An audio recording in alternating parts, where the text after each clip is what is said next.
Live from Tampa, Florida, and New York City, out of the blue corner. I'm a physician certified by YouTube, so you can trust here. And out of the red corner. I'm trying to transition from casual to hardcore. I've been in the body of a casual for way too long. Congratulations! UFC.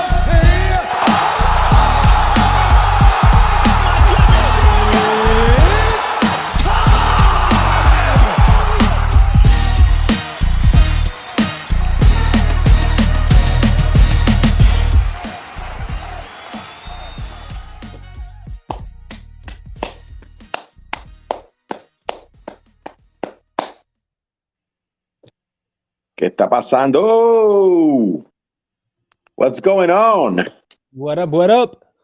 It's an English podcast. We're Yes. back weekend. My voice is not back. Yep. Dr. Jared Vasquez, the Tronchinator here. Alejandro de la Cena, Universal TV, Young Alex, however you want to know him. That's We goddamn are right. fresh off Miami from UFC 287. How you feeling, brother? From another mother.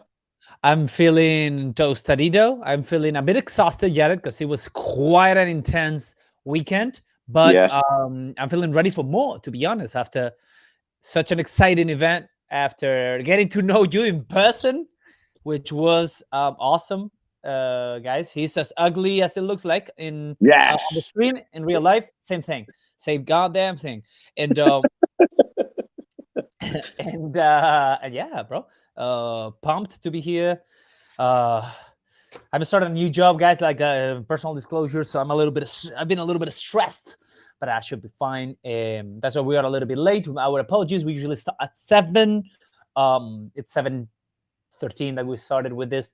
But yeah, we'll try to adjust and to honor the time we've set up for the show, and also not to fit the stereotype, Jared. Because you had that stereotype about Hispanic people not being the most punctual.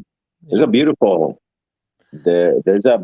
saying of a very very important Hispanic philosopher that he said once, "Me vale verga." Wow. And it was beautiful. That means is, hey, time is important, and be with your loved ones, your friends. So yeah. So whenever somebody asks you like that, say "me vale verga." That means like that's I love you. You know what I mean? That's a free free interpretation of the original translation. Just so you guys know, maybe like a little bit of a Puerto Rican interpretation. Let me put it that way. But even though it's an actual Mexican expression, by the way, yeah, what the fuck? Why did you? People need to know that you love to incorporate into your lingo these Mexican touches, right? Like yeah. I have a little bit of spicy with me, so I keep it real. Okay. You know who tasted spicy? Alex Pereira. Alex Pereira did taste shit. He tasted hot, not even a little spicy. He tasted hot habanero. He tasted ghost pepper. A little bit of ghost pepper, Miami ghost pepper. But we have, talking about pepper, a nice segue to Brendan Allen versus Maxi Baby Holloway. The blessed one is back. It seems that it feels like Christmas, Ale. It feels like Christmas. It feels a little bit like Christmas. We just got a phenomenal fight card. We were there for a historic event to see Pereira be knocked out and hit with 3 arrows, 3 stylebender arrows. We saw Rob Font, bring back, Puerto Rican pride inside the octagon. And I'm not talking about that type of pride. It's a little bit of everything. And now we get Max Holloway. We do not deserve this. It's awesome, dude. I'm super excited.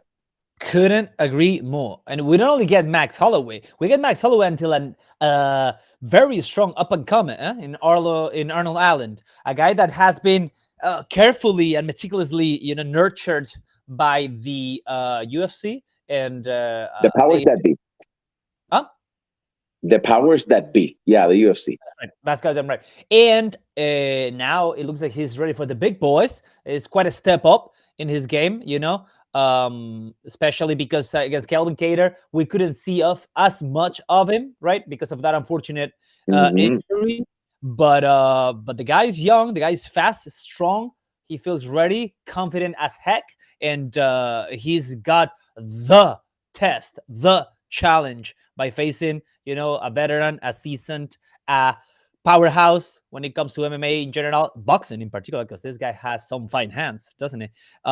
Max Holloway, I'm referring to you, obviously. And so it's a very exciting fight that it's gonna answer a few questions that are important for this division, and it's gonna have someone knocking on the door of the champ potentially, or of Topuria, maybe. Topuria.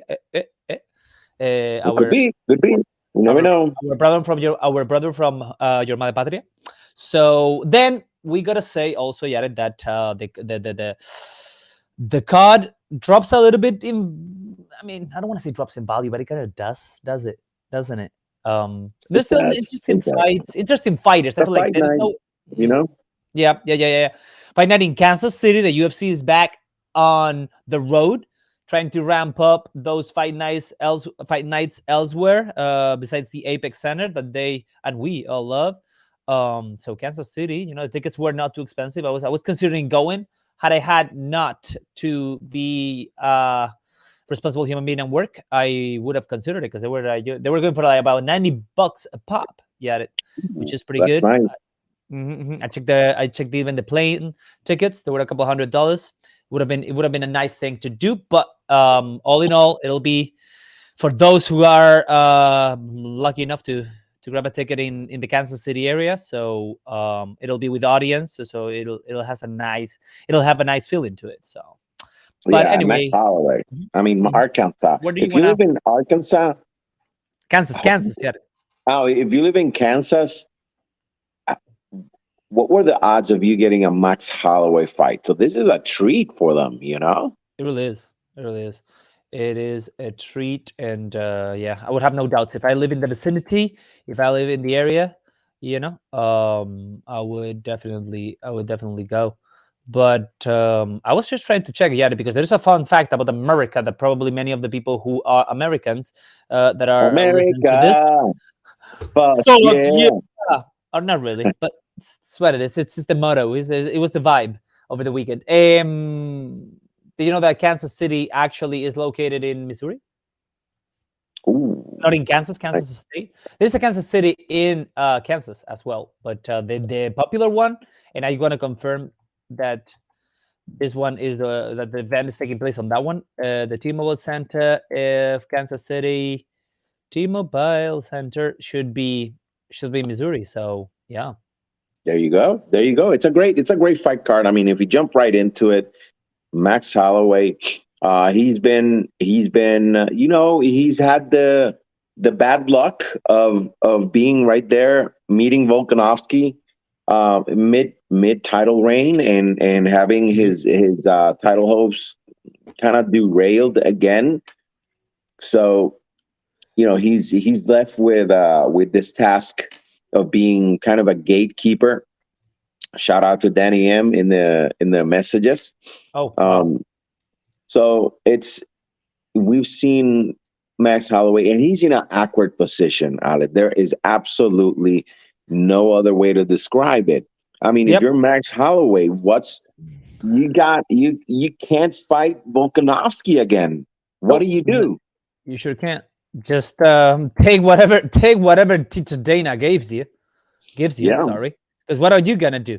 You've been in the division forever, even though he's only 31. He's been, he's had such a long run. He's fought everybody. He's won against, Calvin Cater, obviously, who is out of commission. He won against Jair Rodriguez, who is now the interim champion, right? Mm-hmm. Who at the same time beat everyone else. So he's already fought 3 times with Volkanovski, so that's never gonna. I mean, never. Well, as your boy Justin Bieber would say, never say never, but most likely won't happen. So he's in a tough spot because he doesn't have a lot of competition to face, and it looks like Arnold Allen is one of the few that makes sense for him Yeah. and that makes us excited as well. Because technically, of course, you could give him anyone if you just wanted him to fight and wanted him to bring that blessed flow into the octagon. But as in making sense, as in being excited for the fans and or being important for his career, the roster narrows down a lot. So, Yeah. I mean, Oh, yeah. let's see. So that's why this side is kind of important, and it's a definitive fight in the division for sure. Yeah. Yeah, and I see Um, when mhm. we analyze Arnold Allen, great striking, strong wrestling takedowns. Yeah, strong young kid. But what I saw in his last fight, I don't remember what his last fight was. You mean Kate? You mean the fight with Cater? With Cater, yeah, it was was it with Cater? Make sure. Go into his Yeah, fights to yeah. see. His last fight was no. Like I remember it. I'm looking at it though, but yeah, his last fight was with Cater, but he fucked him, he messed him up. But remember he broke his knee. Boom. Cater did in the actual first round, and he sort of like pushed through, but early in the second one he came out, but he couldn't even walk. So a couple of movements, and the ref called it. Oh, the Remember? ACL. I Yep. remember. I Well, remember. ACL. Who knows what he broke? Oh, But yeah. he fought Dan Hooker as well, That's but correct. he tends to get in shootouts, in close quarters, tit for tat, 1-2 versus 1-2, 3-4 versus 3-4 Mhm. shootouts. I mean, and this could be the clip. Arnold Allen gets in shootouts with his opponents. In the past fights, he has been the alpha dog. He has been the one that gets the big shots in. But there is a guy that has a very small jaw in his profile, in his side profile, and it's called Max Holloway, and he's going to fight with him. So it's not gonna be easy if you get in a shootout with Maxi Baby, the pride of Hawaii, Max Holloway. I mean, Ale, what could be the results here? Well, I mean, a bit of a question mark in there, because the truth is that Max Holloway, if there is an adjective you could use for him, is um Diego Fernandez there. Are you looking at the comments? Sorry? Yeah. Yeah. What's up, Dieguito, Diego? Dieguito Fernandez. What up? Damn it, Diego, made me lose my train of thought. What was I saying? Oh yeah. So if there's an adjective that describes freaking Holloway, it's experience. The guy has fought everybody, and that's precisely what, in my opinion, or humble opinion, might Arnold Allen be lacking. Because he has only fought really two ranked opponents: Dan Hooker, who Mhm. he messed up in a spectacular way.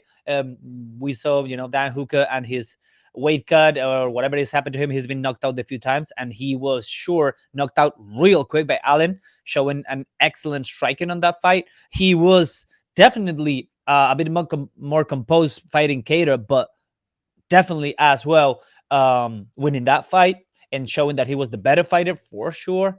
But he has the test. He has now the actual, you know, real chance to show that he is contender material. And I honestly think he's got what it takes to defeat Max Holloway. Also, Max Holloway, it's a bit of a, we don't know where he's at, right? In terms of like Mhm. physically, he's lost.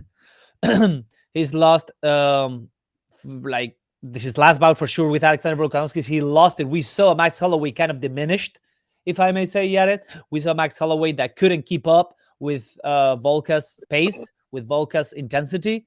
We saw, and then prior to that, which was almost a year ago, we had to go back to November 2021 against Yair when we saw Max Holloway shine of last, right? So I think it's gonna be prior to that fight. Of course, we have the epic Max Holloway versus Calvin Cater. So I mean, it's tough to say. It's tough to say what Max Holloway we're gonna face. I'm assuming Max Holloway has recovered pretty well. He's gonna be ready, but the question is, what if he gets hurt early? This is a 5-round fight against a very young and hungry guy, and if he, you know, gets some damage done early, it might be a tough night for Blessed. Whereas with Arnold Allen, he is definitely but he can both strike and grapple. But I think he is gonna try to be on the feet against Max Holloway. He's gonna try Yeah. to hurt him, to output him if he could, and try to at least win a decision. So it's actually tough to make a prediction on this one, especially again because Holloway has been gone out of has been gone almost a year and really gone from other somewhat different than the champion, which of course it's not a good if you want to compare Volkanovski facing Volkanovski with facing Allen, there is quite a bit of a gap in there. Wouldn't you agree? So therefore, Yeah. Yeah, I agree. I'm really curious, and that's why I'm really excited. I want to see where Max Holloway is at, how he's recovered, how is he facing this opponent, and what's his game plan and how he tries to win. I'm assuming it's gonna be by volume, it's gonna be by taking some damage, but putting more on his opponent. And I mean, we've never seen Allen fight. I don't think he's ever been finished. Let's see. Yeah, but yeah, I like what Diego is saying here in the chat. Diego mentioned something important. It's like Jair Rodriguez gave Max toughest fight, and Max Holloway was able to beat Jair Rodriguez in a very close decision. But it's Jair Rodriguez couldn't finish Max. Volkanovski couldn't finish Max, and Dustin Poirier in 155, who's one of the hardest strikers, who put down McGregor, who's knocked out, Justin Gaethje, who's an absolute beast, couldn't put away Max Holloway. So Arnold Allen, that would be a great feather in his cap if he was able to put away Max Holloway. But to put away Max Holloway, I don't. It's and granted, I think about what you say. He was a diminished version of against Volkanovski. His age showed a little bit, maybe. But was accumulation? Was it an accumulation? Was it not having a break? I think Max Holloway's had a little bit of a break since his last fight. Right. So July last year. I like him. I like him as the underdog here. I mean, Max Holloway as the underdog. It's crazy, but it's what we have in front of our eyes. Yep. The four show and what? Oh, yeah, I agree with Diego that Allen's gonna be a champion one day. Yeah. Well, I mean, he could be a champion one day. Like, I think I would accept that statement after seeing him shine on Saturday against Max Holloway. So far, guys, we've seen him with Dan Hooker, who has been kind of on the decline. I don't know if it's because of the weight cuts or because of the damage accumulated, but he's been on the down. And then against Calvin Kattar, he was showing real good. He was also, both of those fights, he was fighting home. Very important. We've seen other British fighters that shine in their local turf. When they go out, their input kind of goes down. I want to confirm also that Allen has never been knocked out nor has ever lost in the UFC. So definitely a very, very strong fighter. But if you think about it, he's also not that much younger than Holloway, man. He's 29, where Max Holloway is 31, which is crazy. But anyway, would he be able to knock out Max Holloway? You were saying if Jair Rodriguez couldn't knock out Max Holloway. What about if Volkanovski 3 times 15 rounds could not actually knock out Poirier? Who the heck is gonna, Conor McGregor in his peak couldn't knock out Max Holloway. Right. Remember, Conor McGregor fought with Holloway. Wait. No. Oh shit. Wow. Yeah, this was back when I wasn't in the picture, bro. I just had to scroll down all the way to August 17, 2013 to find that fight in the Sherdog record. What the heck? And that was Prime McGregor. Well, that's why we're here, brother, to bring that knowledge from the OG. Wow, because if there is someone who's an OG over here, that's freaking Mr. Dr. Jared Vasquez. And Dr. also Jared. Dr. Jared also. Yeah. Wow.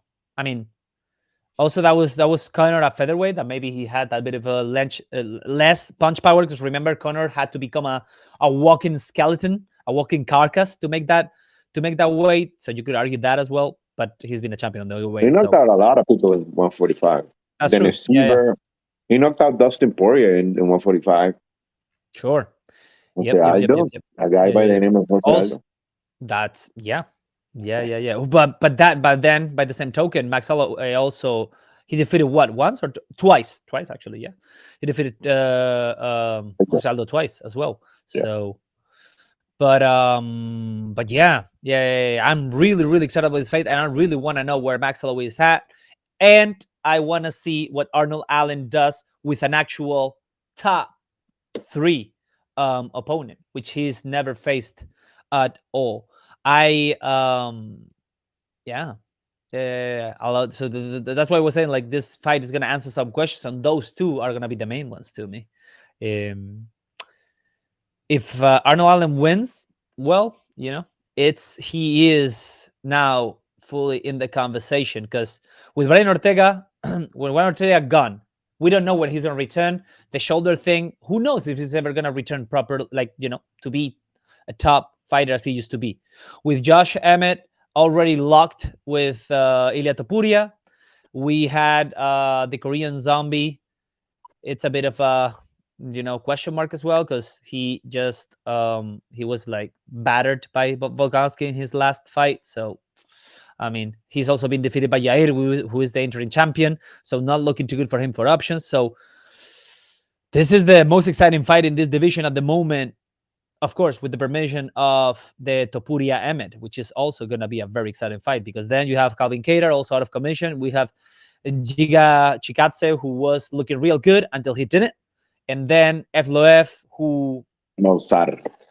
Mozart, let me get out of this fight, Evloev, because he's called out how many times his fight had been canceled? Like 7 times. This guy hasn't fought since 2020, even though he was scheduled like every month almost.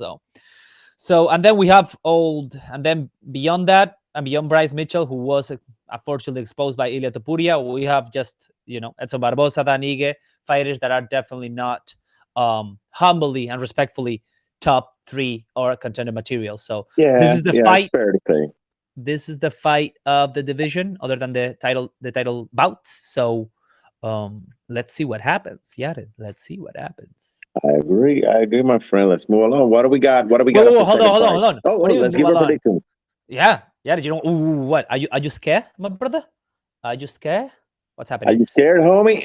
Let's go. No, I'll give you my prediction. I'll give you my prediction right away. I think Max Holloway. This is the clip. My prediction. I think Max Holloway has the experience. He has the shot absorption capacity. Arnold Allen is going to be really excited to fight a great contender. He's going to shoot a lot. He's going to shoot often, and he's going to shoot early. And by shoot, I mean throw leather, throw hands, fisticuffs. So he's going to go a volume. Max Holloway probably will start drowning him at the end of the second round. Third round is going to be really ugly, and it's the first time that we're going to see Arnold Allen look really ugly inside the octagon, maybe a little bit bloody as well. Max Holloway knows how to do it. He's a good boxer. He's lengthier than Arnold Allen in envergadure. Guys, this guy. Did you freeze? So that's a Pulgoso laugh. What's happening there? Envergadure. his reach is better. I'm gonna get canceled. We're gonna get fucking canceled at this space. Go on.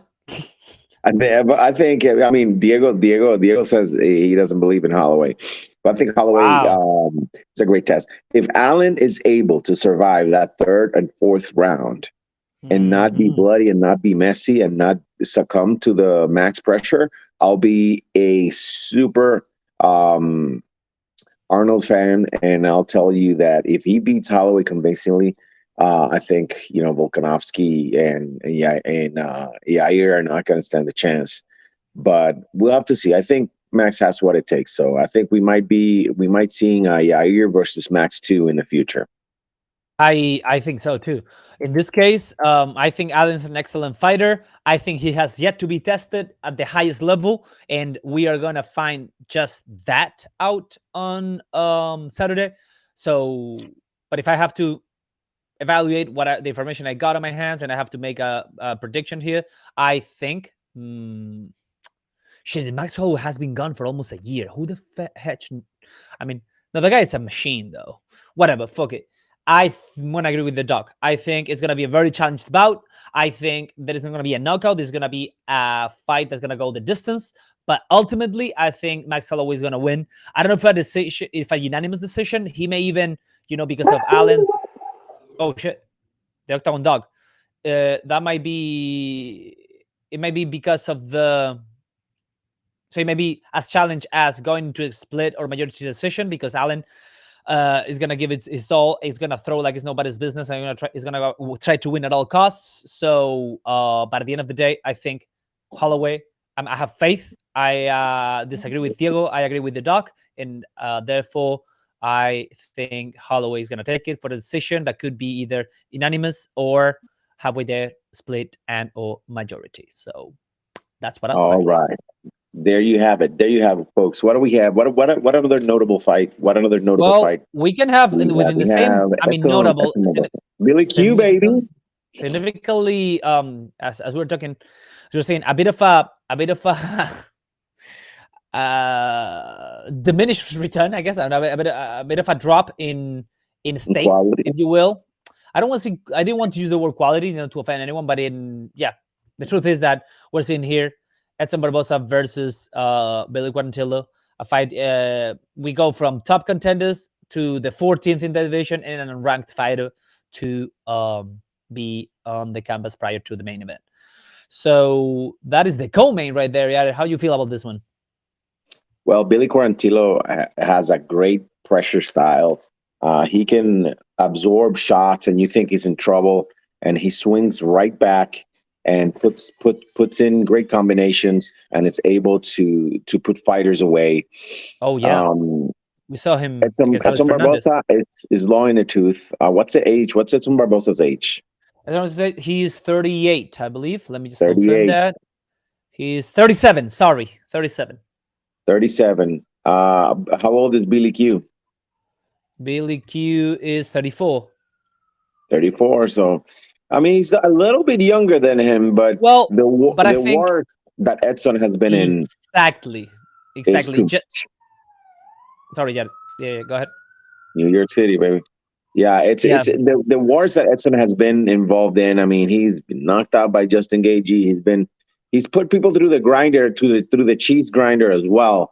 But he has been the cheese more than the cheese grinder lately. Unfortunately, especially lately. If I can intercede, interrupt you slightly, just for people to have perspective and to furnish the very accurate comment you just made about the longevity of Edson Barbosa in the promotion.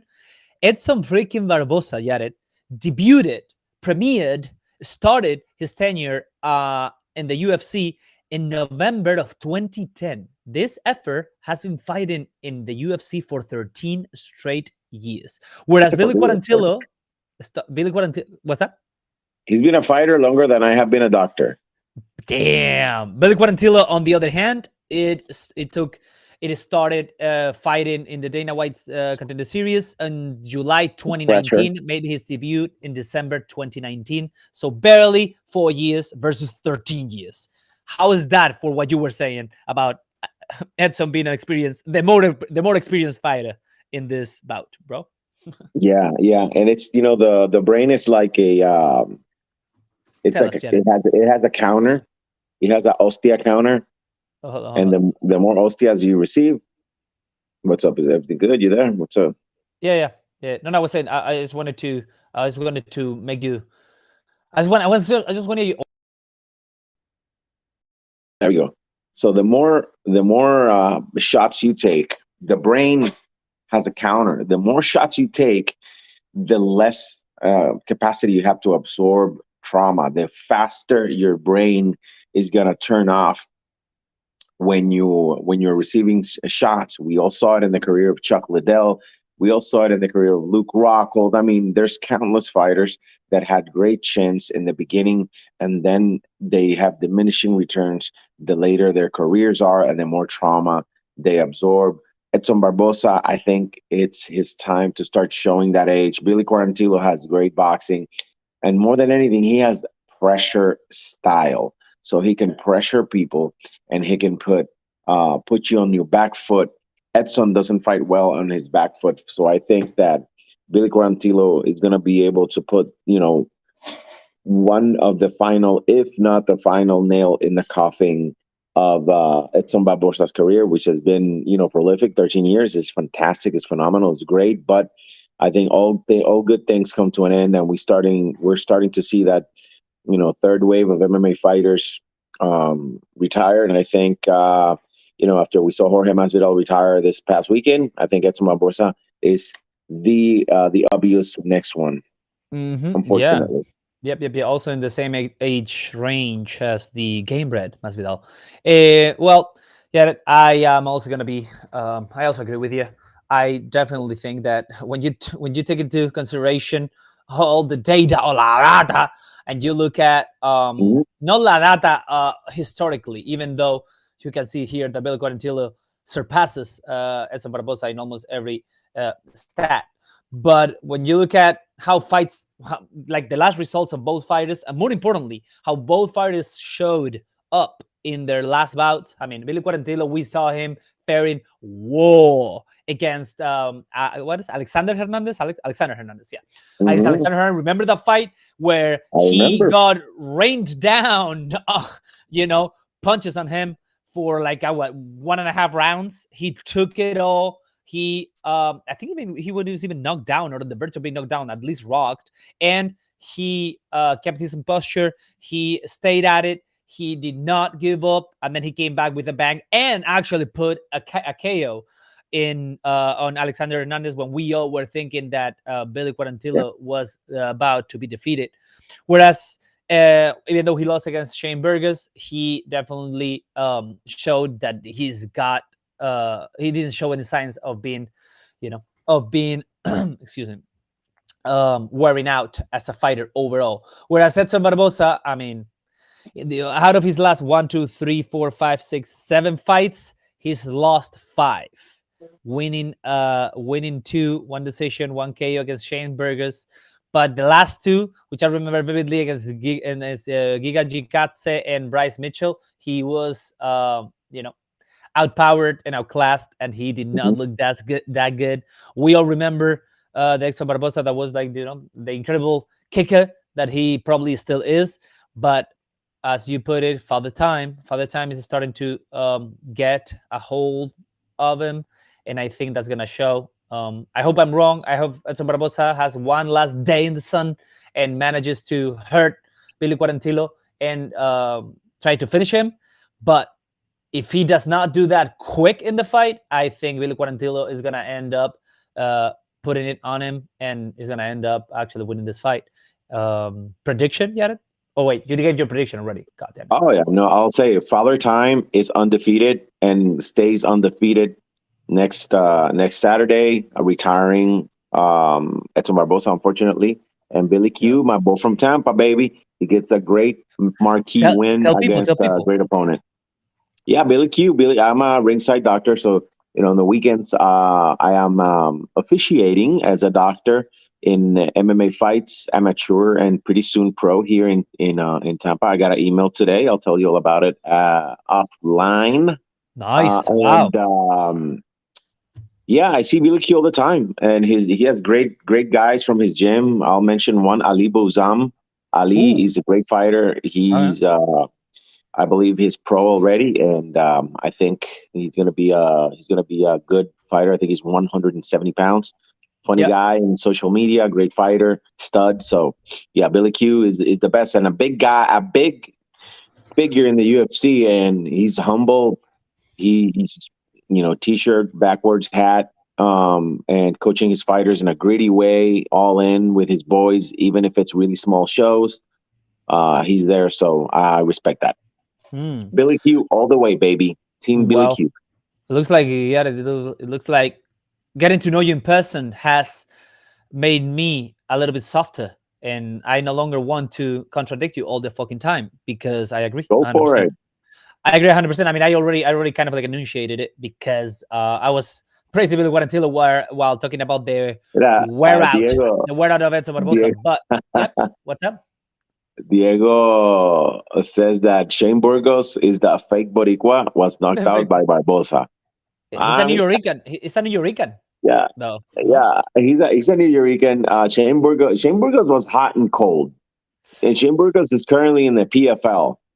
Mhm. And he didn't fight in the PFL because he had a problem with his ACL. Something went wrong, so his career's a little bit on ice. But yeah, I mean, Edson Barbosa put the most. You got to fight pass at it. So you got to see the Shane Burgos versus Edson Barbosa fight. I've never seen anyone be beat up so bad, and I I was remember that. I've seen, screaming I've at the seen, TV. I've seen later at a later time that fight because I caught it on some of the greatest moments of 2021 or something like that, Hmm. and I saw how he was getting fucking pounded, bro. Freaking Oh, Shane Burgos, yeah, yeah. In and the PFL, he has the capacity to make $1 million if he wins the tournament, but that's a big that's what. if. That's a big if. And then, well, he was mentioned. I remember listening to his interview right after that was announced in the Ariel Holloway show, and he was saying that he had a multi-year contract that involved not only participating in the Boxing. actual tournament but also being a commentator down the line, having some sort of like extra perks and bonuses and stuff. And he said that it was worth well over six figures and he was going to make more money than what he had been making in the UFC. I don't understand how the PFL would. I mean, I just don't understand.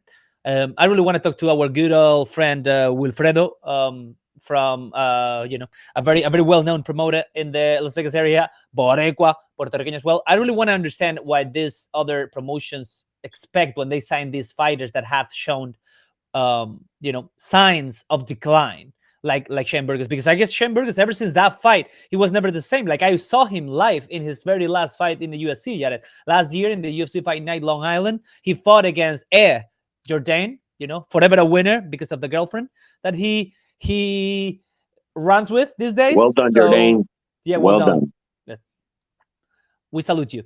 But I saw him against Jordan, and he came in hot. He came in trying to please the crowd. The crowd, of course, it was New York, so they were with him. But the guy lost all his steam by the beginning of round two, and then he was just hogging Jordan, who didn't do much either. But Yeah. it was enough for him to win via decision.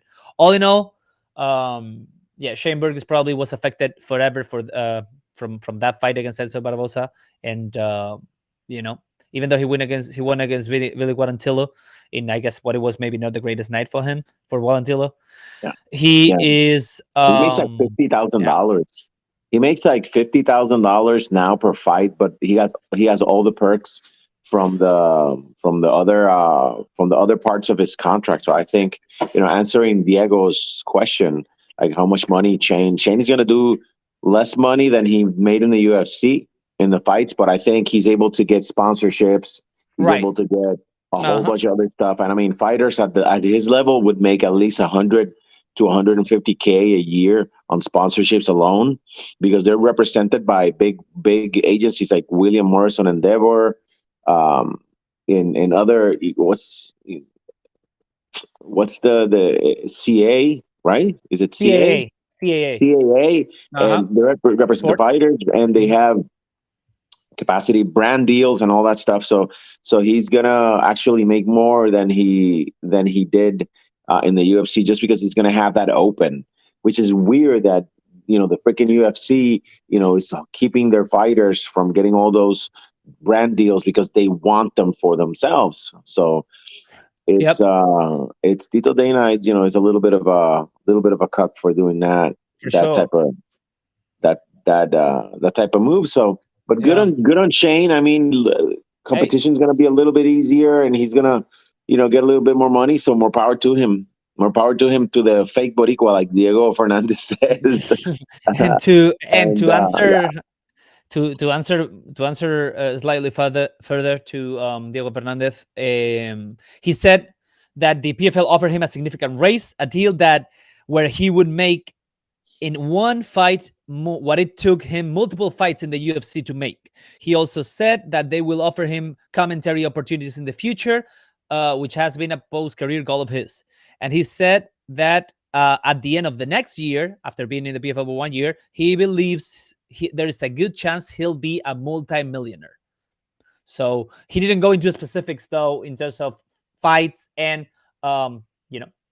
price, pay Good per on fight. him. Good on him. Yeah. It's also remarkable that the PFL can offer so much money to someone like Shane Burgos, of all people. But Yeah, hey, I mean, if they're giving, that's what I we're was trying to taking. say I mean, about the Willie thing. if they want us to only podcast for them, and we'll get money, I'll forget about the UFC instantly.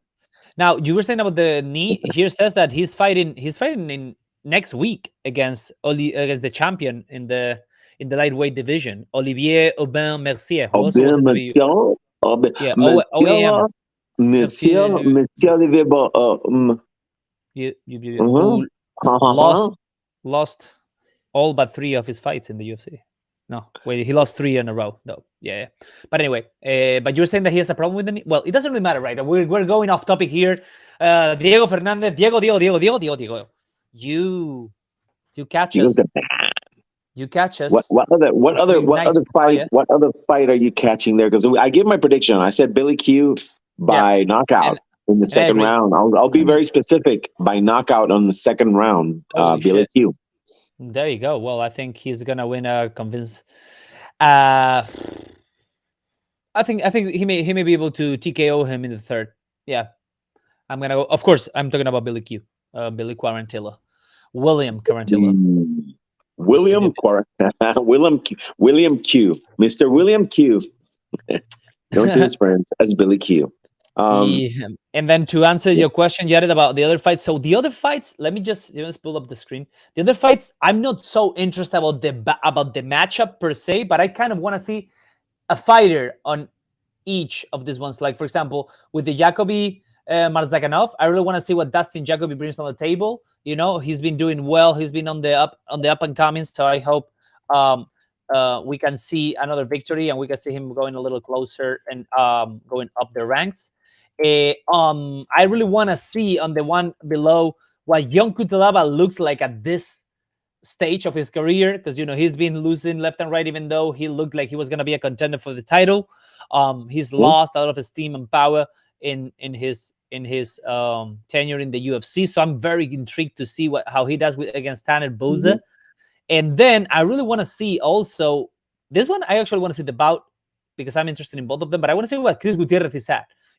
He shocked me. I didn't have him in my radar that much, but of course I was in the in the arena. I was in the Madison Square Garden when he officially retired Frankie Edgar with that knee. So the guy looked awesome on the canvas, and it looks like he's a dangerous fighter. He's not old at all, so he's number 13 right now, and I think he could do real good against Pedro Munoz. And Pedro Munoz, or Pedro Munoz, as they say here in Gringolandia, Munoz.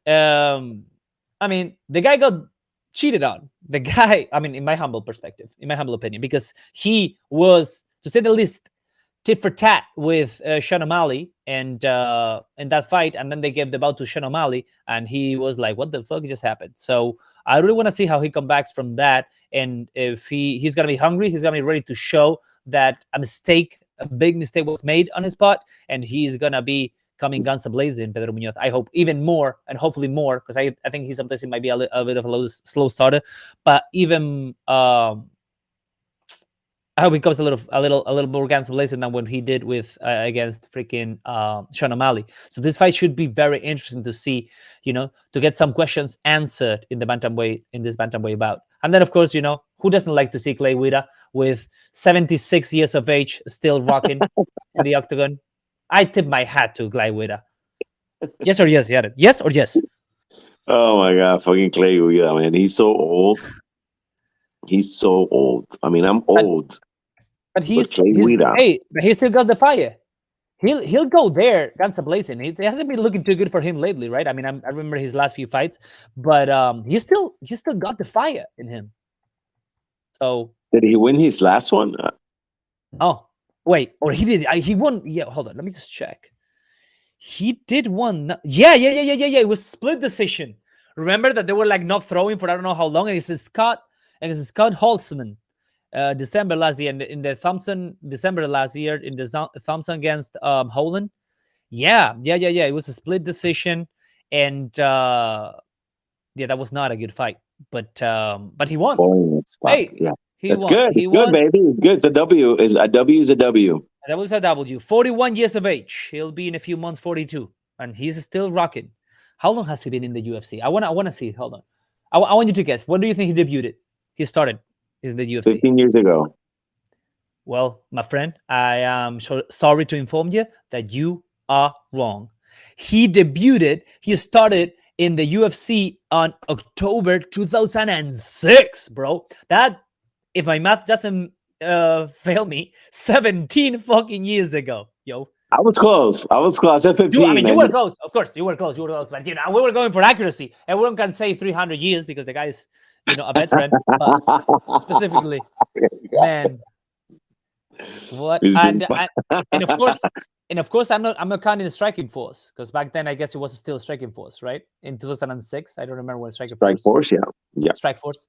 When did it became the UFC?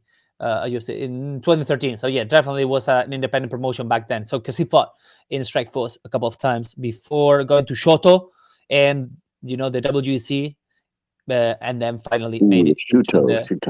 Shuto. Sorry, I said in Japanese. You don't know Japanese, so that's okay. Yeah, it's okay. You can say Shudo, but it's Shuto. Just so you know. Just so you know, okay? I'm making this up for the record. I'm making this up. So yeah. So that's what I'm looking forward to in this event. Good. How about you? Miyata? Do you agree? Am I missing someone? Yeah, I want to see Dustin Jacoby, because Dustin is a striker from K1, and it's phenomenal. Tanner Bozer, a crazy heavyweight, very dynamic. Of course, Chris Gutierrez, Pedro Munoz is gonna be fun. But we all know that the hot chick in this fight is Max Holloway and Arnold Allen. So I'm going to the club to see the hot chick, and the hot chick is Arnold Allen. Versus Maxi Baby, and it's 8 p.m. and it's time to say, bounce, guys. It's time to say we love you con cojones, which means that we love you with our heart. So, yeah, let's switch over to Español. All right. Illuminati.